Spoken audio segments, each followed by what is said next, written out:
Okay, so I don't have long because my phone is dying, but I'm gonna start off with chapter one of Beheld the Pale Horse by William Cooper, R.I.P. to William or Bill Cooper, R.I.P. to him. I love this book. So yeah, I said I wanted to start with a chapter a day. I don't even know how many chapters this book is. I never really read the full book, but I know he has so much valuable information in here. Like I said, I love when he's talking about the injections. Matter of fact, let's start. Let me read the table of contents before we even hop into chapter one.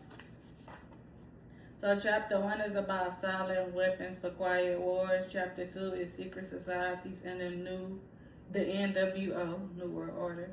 Chapter three is oath of initiation and I can't even talk. Maybe I shouldn't be able to read. I can't even talk. I'm trying to talk too fast. Oath of initiation and an unidentified secret order. Chapter 4, Secret Treaty of Verona. Chapter 5, Goodbye USA, Hello, NWO. Chapter 6, HR 4079 and FEMA. Chapter 7, Anti-Drug Abuse Act.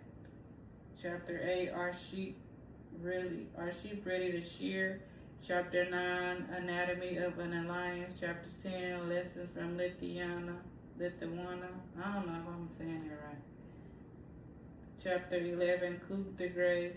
Chapter 12, The Secret Government. Chapter 13, Treason in High Places. Chapter 14, A Proposed Constitutional Model for the New States of America. Chapter 15, The Story of Jonathan. Wait, hold on. The Story of Jonathan May. Ain't that the dude that's talking about that dealer stuff? Hold on, I'm gonna have to fast forward to that chapter because if that's the same dude, it can't be. Chapter 16, Documentation, U.S. Army Intelligence Connection with the Satanic Church. And then we have Appendix A through G.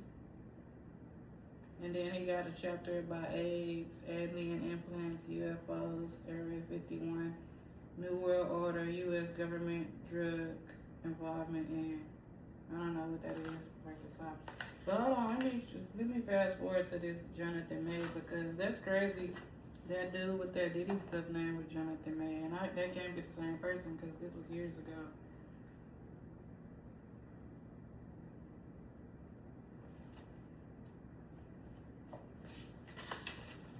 This is crazy.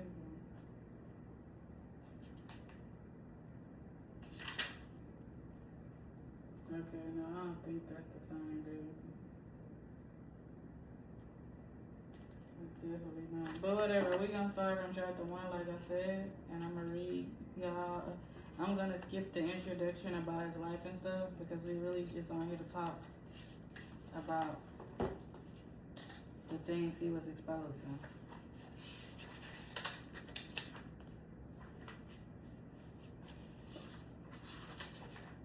I'm really gonna skip past this because the part that I started getting really intrigued with was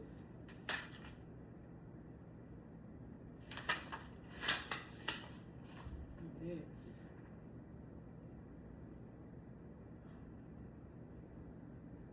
So I'm gonna start on page 40.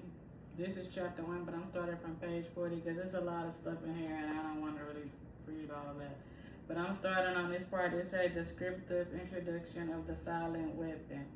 Everything that is expected from an ordinary weapon is expected from a silent weapon by its creators, but only in its owner manual. I should have drunk some water because my throat dried. I'm trying to read too fast. But only in its own manner of junctioning. It shoots situations instead of bullets, propelled by data processing. Instead of a chemical reaction explosion originating from bits of data. Instead of grains of gunpowder from a computer instead of a gun. Operated by a computer programmer instead of a marksman, under the orders of banking magnate instead of military general.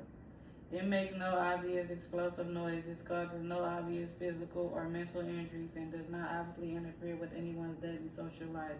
Yet it makes an unmistakable noise, causes unmistakable physical and mental damage, and unmistakably interferes with daily social life, unmistakable to be trained to a trained observer, one who knows what to look for. The public cannot comprehend this weapon and therefore cannot believe they are being attacked and subdued by a weapon. This is so true. Like, we being attacked right now and people don't even see it. Cause it's like, basically, like you said, a silent war. Like, ain't nobody paying attention. Everybody in their phones. Like, let me reread that part over. The public cannot comprehend this weapon and therefore cannot believe they are being attacked and subdued by a weapon. The public must instinctively feel that something is wrong. Isn't that the truth? But because of the technical nature of the silent weapon, they cannot express their feeling in a rational way or handle the problem with intelligence. Therefore, they do not know how to cry for help, and they do not know how to associate with others to defend themselves against it. When a silent weapon is applied gradually, the public adapts to its presence and learns to tolerate its encroachment on their lives until the pressure becomes too great and they crack up. Therefore, the silent weapon is a Therefore, the silent weapon is a type of biological warfare. I got too excited about that part. It attacks the vitality, options, and mobility of individuals of a society by knowing, understanding, manipulating, and attacking their sources of natural and social energy and their physical, mental, and emotional strengths and weaknesses. That was a lot. That was a handful. I don't know if y'all can understand. I was reading fast and stumbling on a couple words. But basically, he's talking about what it say, a silent weapon in quiet war. Like, we being attacked biologically. It's biological warfare, and it's been that way for a while now. Let me go get some water. I feel like my throat is dry.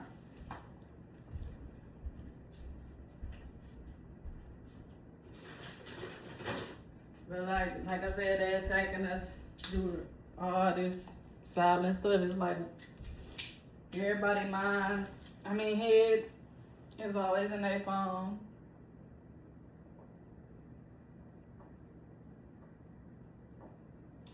Can't nobody focus. I have no good attention span because everybody always want to be on their phones or looking at TV, distracted. Biological warfare. That's why I'm taking the time out to read. I'm reading to y'all, so we gonna read chapter 1. So that was that part. And I guess I'll finish. I don't think I'm gonna do the whole chapter here. And this one say, theoretical introduction. Give me control over a nation's currency, and I care not who makes its laws. This was by Mayor Amsel Rothschild. Wow. Let me read it again. Give me control over a nation's currency, and I care not who makes its laws.